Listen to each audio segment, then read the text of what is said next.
The Robinson family got lost in space. Yeah, the series was set in the far future, 1997. Do you have a name? Lost in Space isn't just retro TV, it's a vault of secrets. Most fans remember the campy humor and the robot's iconic warnings, but few realize the chaos behind the scenes. Did you know the most memorable character wasn't even in the original pilot? Or that a live llama nearly ruined an episode? If you love classic sci-fi, backstage drama, or hidden TV history, this is for you. We've uncovered forgotten facts, rare cast confessions, and production quirks from trusted interviews, archives, and insiders. Buckle up. These 20 facts will change how you see the show forever. Number 20. The Great Vegetable Rebellion. By its third season, Lost in Space had leaned fully into absurdity, and no episode proved that more than the Great Vegetable Rebellion.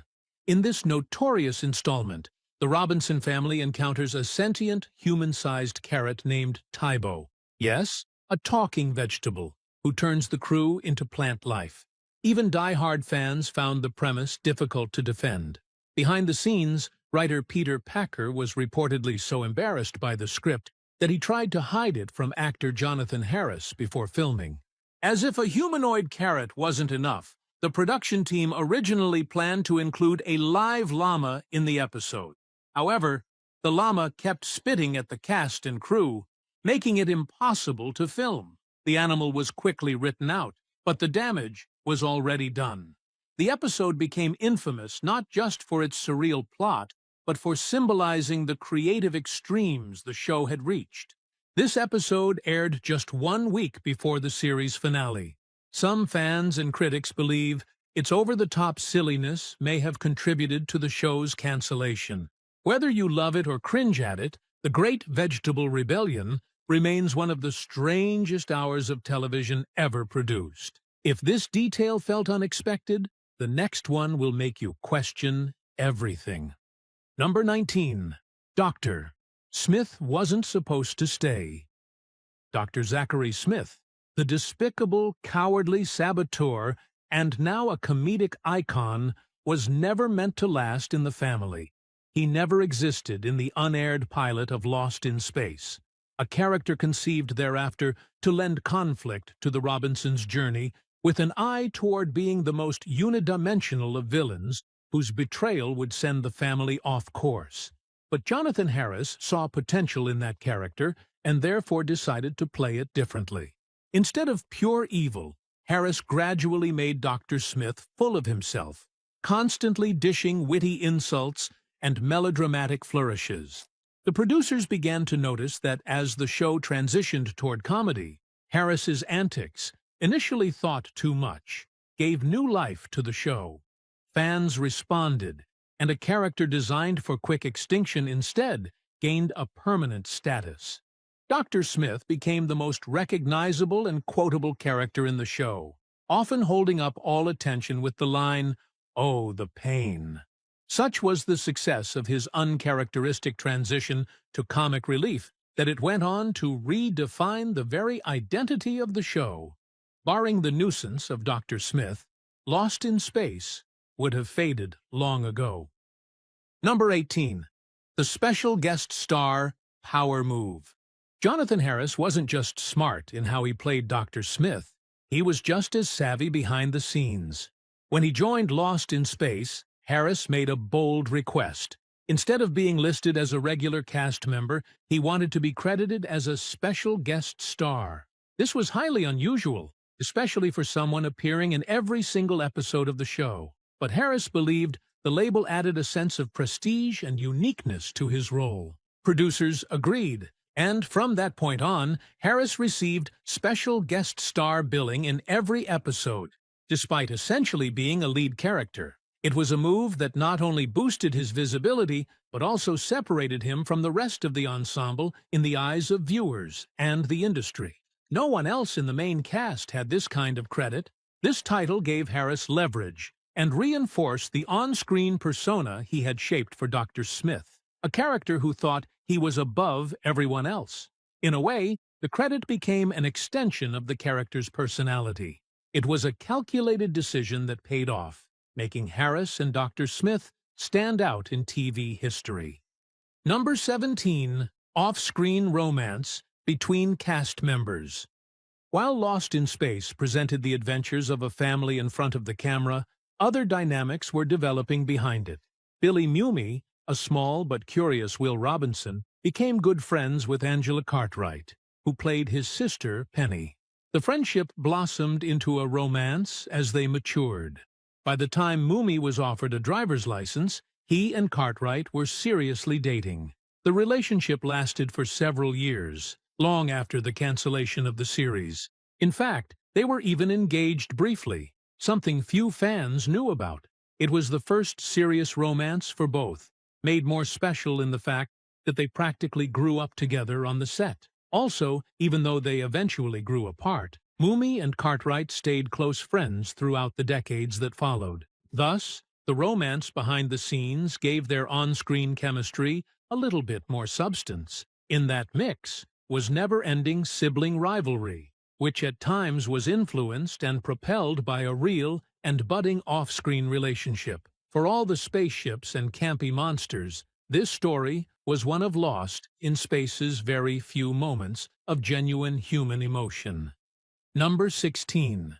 Smith and Robot missing in pilot. The Lost in Space most fans remember was not the version that producers originally pitched. In the unaired pilot titled No Place to Hide, there was no Doctor, Smith, and no Robot, two of the most iconic elements of the series. The story focused solely on the Robinson family and Major Don West as they embarked on their space mission. Their journey was disrupted not by sabotage, but by a random meteor storm that knocked them off course. This original version was more grounded and serious, lacking the campy flair that later defined the show. After reviewing the pilot, network executives felt it needed more conflict, color, and charisma. That led to the addition of Dr. Smith, who would sabotage the mission, and the Robot, who would become both a tool and a comedic companion. These last-minute changes transformed the show's tone and future. It's hard to imagine Lost in Space without Dr. Smith's dramatics, or the Robot's famous "Danger, Will Robinson" warning. Yet, if the pilot had gone forward as is, audiences might have ended up with a very different and possibly less memorable series. Number 15. Lost in Space over Star Trek. Perhaps one of the more crucial pivots in television history, in a bold gesture, CBS opted to greenlight Lost in Space rather than the other very different sci-fi concept that was being pitched almost at the same time, Star Trek. Both concepts were in the network offices around the early 1960s, but CBS executives thought that only one of them could fit into the schedule. Irwin Allen's approach was favored for its family-oriented story, with what at the time seemed a more marketable, adventurous tone. Lost in Space was on first in 1965 and was very successful in the ratings at first. The series combined adventure, family dynamics, and visual smorgasbords that appealed to a wide audience. At the same time, Star Trek had settled onto NBC, where it battled with ratings before rising to syndication fame. CBS's decision would define the destinies of both franchises. Lost in Space burned brightly and briefly, while Star Trek grew into a vast, eternal expanse. In retrospect, one of the most enticing what-ifs beckons. What would sci-fi look like today if CBS had filed Lost in Space in the trash and embraced Star Trek? Number 14. The robot suit cost $70,000. The robot from Lost in Space wasn't just a memorable character, it was a technical achievement. Designed by Robert Kinoshita, who also created Robbie the Robot from Forbidden Planet, the Robot B9 costume was built from fiberglass and intricate metal parts, totaling an astonishing $70,000 to construct, a massive investment for a 1960s TV series. On top of the cost, the suit weighed nearly 200 pounds, making it one of the heaviest costumes ever used in television at the time. Stuntman Bob May got the role of operating the robot for one very simple reason. He could fit inside the bulky suit, but wearing it wasn't easy. The limited visibility, ventilation, and mobility made it a grueling task to perform even the simplest movements. May had to memorize all his motions precisely and endure extreme discomfort for long shooting hours. Meanwhile, voice actor Dick Tufeld recorded the robot's lines separately. Despite the challenges, the robot became one of the most beloved parts of the show. It's a testament to how much craftsmanship and sacrifice went into even the most unusual roles, and how a man trapped inside a 200-pound shell helped define an era of science fiction television. Number 13. Real computers were used on set. One of the most radical decisions that the creator and producer of Lost in Space, Irwin Allen, made while putting together this sci-fi series was the incorporation of computers within the setting of the spaceship Jupiter 2. Instead of using mock-ups or cardboard control panels, actual Burroughs B205 computers were installed for use in filming. The light blinkings, the knobs, and the sleek surfaces certainly added to the sense of reality in the show's high-tech look. Actually, Burroughs B205 is a real-world computer made in the 1950s and 1960s that was employed by federal agencies and research laboratories. It was set up for TV, complicated enough and modern, but definitely beyond what audiences could figure out its function. Allen was known for his obsessive attention to visual details, and this was proof of how far he would go for this illusion to work in the thick of outer space travel. These computers may not have been operational during filming, but they did give Jupiter 2 that polished, immersive sheen that set the show at the time rather apart from its other sci-fi counterparts. Here was the cleverest blend of reality and fiction, grounding wild storytelling in something quite real, albeit strange. Number 12. Based on a comic and novel. While many fans think Lost in Space was an original concept, its roots go much deeper. The show was actually based on the 1962 Gold Key comic Space Family Robinson, which told the story of a scientific family exploring the galaxy. But even that comic wasn't fully original. It was inspired by the 1812 adventure novel The Swiss Family Robinson, a classic tale about a shipwrecked family surviving on a deserted island. This layered origin means that Lost in Space was essentially an adaptation of an adaptation. Irwin Allen struck a deal with the comics publisher to use the family's name and concept for his TV show, giving Lost in Space a unique pedigree. Though the comic included extra characters like a parrot and a dog, the core idea of a stranded family facing danger and discovery remained intact. Understanding this background adds new depth to the show's themes of survival, exploration, and family resilience. What began as a 19th-century adventure novel evolved into a mid-century sci-fi drama, proof that good stories can travel far, even into space. Number 11. Shared alien makeup with Star Trek. In the heyday of television, resourcefulness was equal in importance to originality, and Lost in Space did not shy away from getting a little help in the construction of its aliens. Some of the pointed ear designs for the aliens seen in the show were created from prosthetics used in Star Trek. Although considered rivals, the two series shared a production circle, including makeup artists and effects crews who worked up and down the studios. The episode The Haunted Lighthouse featured aliens with pointed ears disturbingly similar to those of the Vulcans in Star Trek. Instead of creating entirely new molds from scratch, the handicapped Lost in Space crew cut corners by simply using materials from the Star Trek makeup department. This was a cost-cutting measure in a very tight financial and tight shooting era. This enlightening insight highlights just how intertwined the two competing shows could be. It adds unanticipated connectivity between two giant names in television history. While fans probably never saw it, the aliens on Lost in Space were literally wearing bits of Star Trek, making it a sort of crossover. Interesting stuff, but the next one takes intergalactic weirdness to a whole new level. Number 10.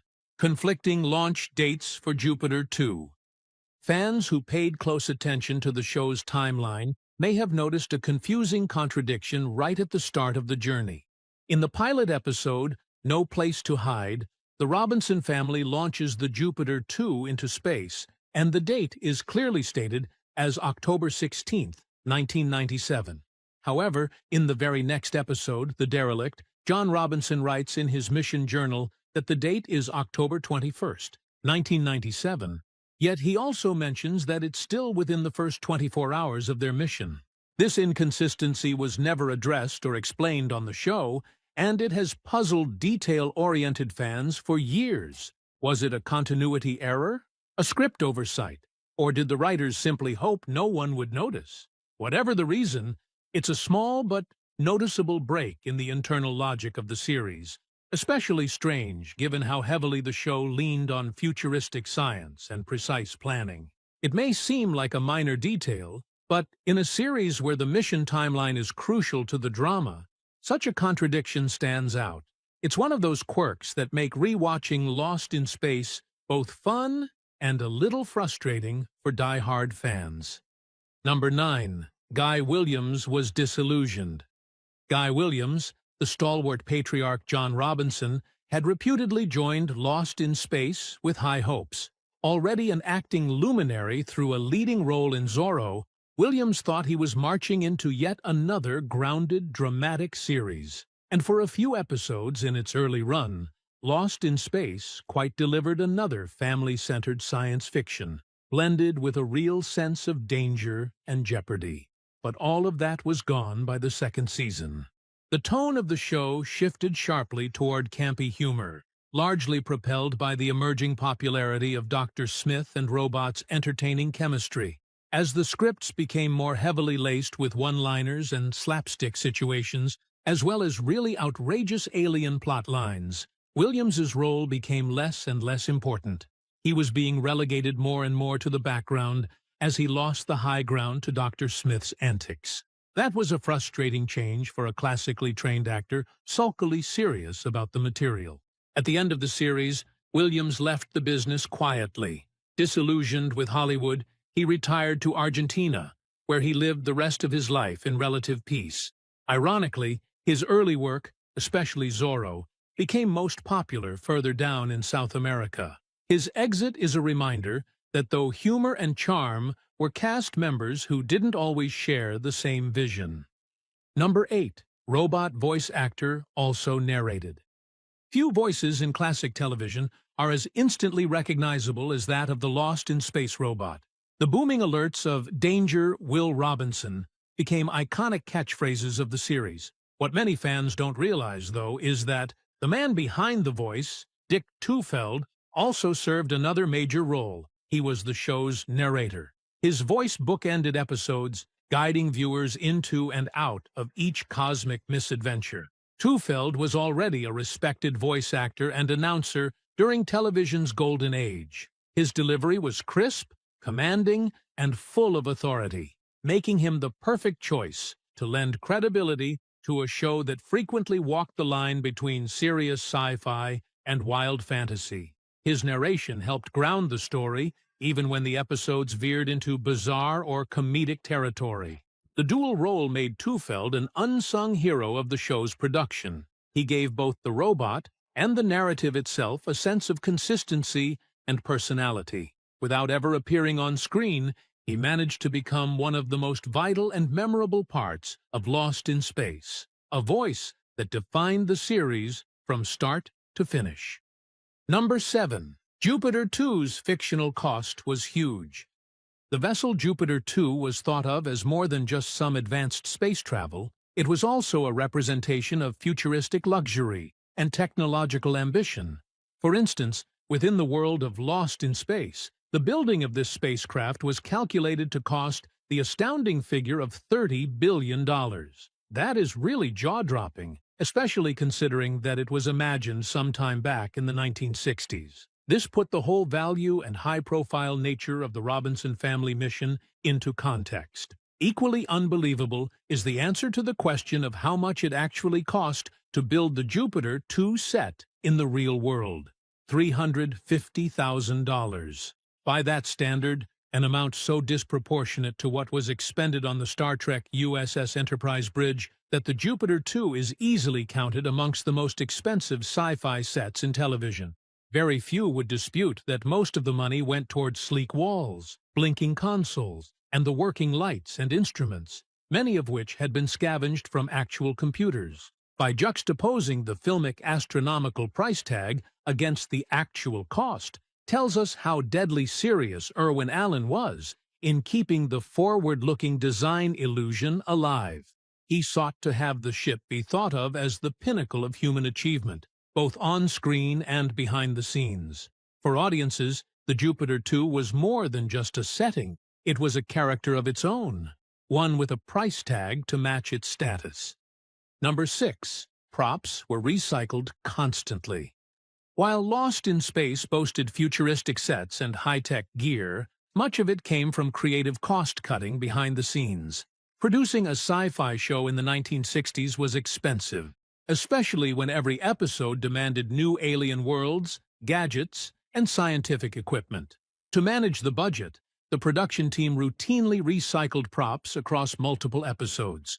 Items like long-range scanners, control panels, and alien artifacts were repainted, repurposed, or simply repositioned to appear as something new. This wasn't just a rare occurrence, it was a core strategy. One scanner, for example, was used in 3 separate episodes. The Derelict, the Ghost Planet, and Deadliest of the Species, each time passed off as a completely different device. Most viewers never noticed the duplication, thanks to clever set dressing and camera angles. The practice of reusing props wasn't unique to Lost in Space, but the show's ambitious setting made it especially necessary. It was a balancing act, delivering the look and feel of outer space on a television budget. The result was a production that stretched every dollar, using visual trickery to maintain the illusion of constant innovation while reusing the same materials again and again. Number 5. Award-winning costume design. Beneath the glittering and futuristic outfits, Lost in Space remained evident as wardrobe calls for the show's merit one of its shining features. Such outfits were not tools for flamboyance, they brought glory to them. In 1968, designer Paul Zastavnovich was honored by the Costume Designers Guild for his work on the series. His designs helped create the show's appearance and its otherworldliness. Zastavnovich leaned into silver fabrics, bold patterns, and space-age materials to bring a futuristic vision to life. Costumes shifted every year, and old uniforms and accessories were retained to keep pace with the mood changes of the show. His work gave Robinson and fellow characters as memorable visual identification as it defined the times. At a time when costume design for television was not much noticed, and especially in sci-fi, this award pointed out how really innovative and influential his work stood. They didn't just costume the characters, they filled the themes of adventure, exploration, and survival with the unknown. The costume of Lost in Space remains today a sweet reminder of that sci-fi style of the 1960s. Number 4. Billy Mumy later joined Star Trek. Though Billy Mumy is best remembered for playing young Will Robinson on Lost in Space, his connection to science fiction didn't end there. Decades later, he made a surprise return to the genre with a guest appearance in Star Trek, Deep Space Nine. In the 1998 episode titled The Siege of AR-558, Mumy played Kellen, a Starfleet officer involved in one of the series' grittiest and most intense battles. This wasn't just a nostalgic casting choice, it was a full-circle moment for Mumy, who had been a lifelong fan of Star Trek even while filming Lost in Space. He appreciated the opportunity to return to science fiction television as a human character, avoiding the heavy prosthetics often associated with alien roles. His performance was praised for its emotional depth, fitting seamlessly into a story about the toll of war on even the most disciplined officers. For fans of both series, Mumy's appearance served as a subtle bridge between two pillars of classic science fiction. It proved that his contributions to the genre extended well beyond his childhood stardom, and that he could still hold his own in one of television's most respected sci-fi universes. Number 3. The robot's lights were head-activated. The Lost in Space robot may seem a high-tech modern marvel in the movies. Behind the screen, however, there was nothing of the sort, rather very low-tech and curiously physical. Inside the 200-pound fiberglass suit was stuntman Bob May, who didn't just walk in the bulky costume. He also had to trigger the robot's blinking torso lights manually. How? By pressing a hidden button with his head from inside the suit. There were no automatic controls or remote systems for the lighting. Instead, May memorized the timing of his scenes and had to nudge the switch with precise movements, all while performing lines and actions in a cramped, hot space with very limited visibility. This became an incredible layer of complication that already thickened the role and made every move a precise part of the performance, well rehearsed in practice. Indeed, the hallmark of the freewheeling improvisational spirit of 1960s television production. What was cutting-edge technology to the audience turned out when the camera panned back to be a view of a man in a fiberglass dome using his head, literally, to animate the robot. That piece of trivia from behind the scenes adds more to how impressive the robot's iconic presence turns out to be. Number 2. Irwin Allen-made Swiss Family Movie. Though Lost in Space was a futuristic reimagining of the Swiss Family Robinson, producer Irwin Allen wasn't finished with the original concept. Nearly a decade after Lost in Space ended, Allen returned to the source material and produced a more faithful adaptation of the 1812 novel. In 1975, he released a made-for-TV movie simply titled The Swiss Family Robinson, which starred Martin Milner, Willie Ames, and a young Helen Hunt. This version left the sci-fi elements behind in favor of classic shipwreck survival. Set on a deserted island instead of a distant galaxy, the story followed the same themes of family resilience and ingenuity in the face of unknown dangers. Allen's goal was to stay closer to the spirit of the original book, while still bringing his flair for drama and spectacle. The project later spun off into a short-lived TV series, but it never achieved the same cultural impact as Lost in Space. Still, it showed Allen's enduring fascination with stories about families facing the wilderness, whether stranded in the stars or marooned at sea. It was a full-circle moment for the man who helped bring the Robinson name into the world of science fiction. What makes this project even more interesting is how it subtly highlighted the differences between adventure genres of the time. While Lost in Space relied on imaginative creatures, alien planets, and high-stakes sci-fi scenarios, the 1975 adaptation focused on grounded, practical survival. There were no robots or futuristic gadgets, just a family learning to endure using limited resources and teamwork. In many ways, it was Allen stripping the concept down to its roots, exploring human adaptability without the distractions of fantasy. Though it lacked the popularity of his earlier work, it reinforced his ability to reimagine timeless stories across multiple genres and settings. Hold tight, because our top pick will completely change how you see the show. Number 1. Theme song composed by John Williams. Before gaining fame with Star Wars, Jaws, and E.T., this composer, John Williams, was referred to as Johnny, a rising talent working to break into Hollywood. He was only 33 when hired to create the theme for Lost in Space, one of his earliest TV credits. The producers asked for a futuristic yet catchy sound to fit the adventure theme of the program, and Williams obliged with a dramatic orchestral accompaniment that stood out instantly on 1960 television. It is the often overlooked aspect of this score that makes it so experimental for its time. Williams, unlike most composers in his day, avoided thin electronic cues and loved his grand sweeping melodies and full orchestration, the hallmarks of the legendary career that was about to unfold. His work on Lost in Space gave the show a cinematic atmosphere that no other series of science fiction series offered in that age. The show may have taken a campy turn, but the march is bold and serious, giving an epic quality to the tale. And most viewers today wouldn't know that the man who created cinema's most iconic music actually started out helping the Robinson family navigate space. Lost in Space signaled more than just a fictional voyage. It also heralded a musical legacy. Williams's involvement with Lost in Space also reflected a transitional moment in television scoring. Up to that point, many sci-fi shows leaned heavily on stock music or simplistic themes that lacked depth. Williams broke that mold. His compositions didn't just accompany the show, they elevated it. Even in episodes that veered into absurd territory, the music grounded the action and lent emotional weight to scenes that might have otherwise felt hollow.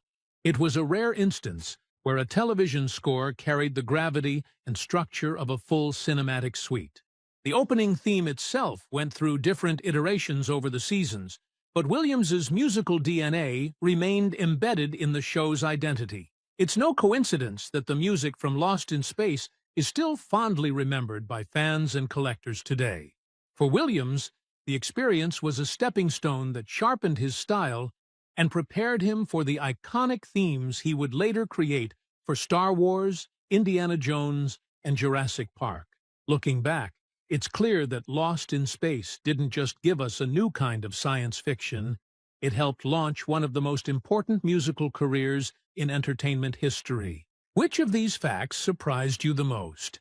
Did you already know about the infamous carrot or the $30 billion spaceship? Drop your favorite moment or memory in the comments. If you want more classic TV deep dives like this, make sure to like, subscribe, and click that bell icon. Don't miss our next video on other iconic sci-fi shows that time forgot.